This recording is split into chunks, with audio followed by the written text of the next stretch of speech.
Untuk membahas lebih dalam mengenai kasus penculikan dan pembunuhan kepala cabang Bank BUMN, sudah ada bersama kami Kriminolog Universitas Indonesia, Hanifah Hasnas. Assalamualaikum, selamat malam Mbak Hani. Selamat malam Mas Ibrahim. Mbak Hani, ini ada 4 klaster yang disampaikan oleh polisi melibatkan 14 orang di kasus ini. Anda melihat ini skenario perencanaan pembunuhan ini begitu dipersiapkan dengan matang? Ya, jadi kalau lebih dari 3 orang bisa kita sebut dengan organized crime. Tapi dengan mudahnya tertangkap, ini menjadi organized crime yang tidak terorganisir dengan baik. Karena biasanya semakin banyak orang akan semakin banyak celah untuk kejahatan ini jadi rancu gitu ya. Maksudnya begini, ada beberapa kalau di kriminologi ada 3 tingkatan Mas. Tingkatan pertama adalah mastermind, yang kedua adalah middleman, yang ketiga adalah hitman. Hitman itu adalah orang-orang bawah yang biasanya tidak mengenal orang paling atas. Nah, sementara ini kemungkinan kepolisian belum bisa mengungkap karena yang ditangkap itu hanya bagian eksekutor dan middleman. Jadi belum sampai mengetahui motif yang sebenarnya terjadi karena belum sampai ketahuan di paling atasnya. Ini sudah 15 Ini orang loh yang ditangkap Mbak Hani. Apakah itu belum mencakup semua menurut Anda? Karena biasanya kalau semakin banyak, biasanya kelompok ini terputus, Mas. Terputus itu artinya misalnya 4 orang hanya melumpuhkan atau yang berkontak fisik dengan korban. Tetapi dia tidak tahu siapa perintah dan atas konflik apa. Nah, ini yang saat korban di perkebunan. Artinya memang tidak melibatkan orang profesional menurut Anda atau bagaimana ini? Jadi begini, ini ada 2 kemungkinan. Yang pertama ini by design atau by accident gitu.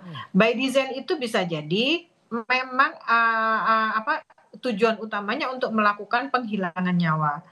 Yang desain selanjutnya adalah hanya melakukan penangkapan, kemudian si aktor utama ini meminta sesuatu yang dilakukan oleh korban, misalnya menyepakati atau approval terhadap sesuatu, atau memberikan akses sesuatu, namun korban tidak bersedia. Nah, ketika tidak bersedia, korban mendapatkan perilaku yang membuat dia kehilangan nyawanya. Berarti kan by accident.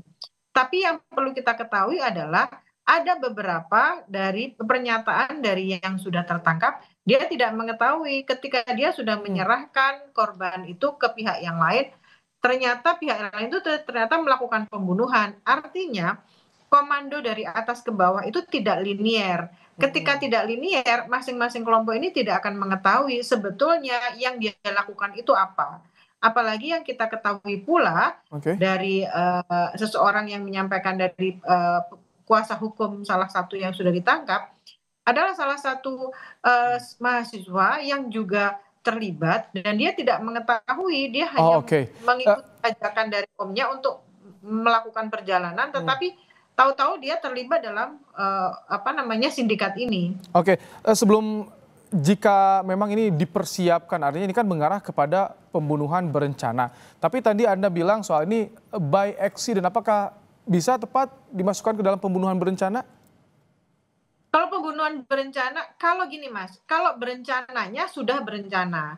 Hanya saja kita belum tahu apakah akhirnya harus terbunuh atau memang mendominasi saja korban ini didominasi untuk meminta akses tertentu.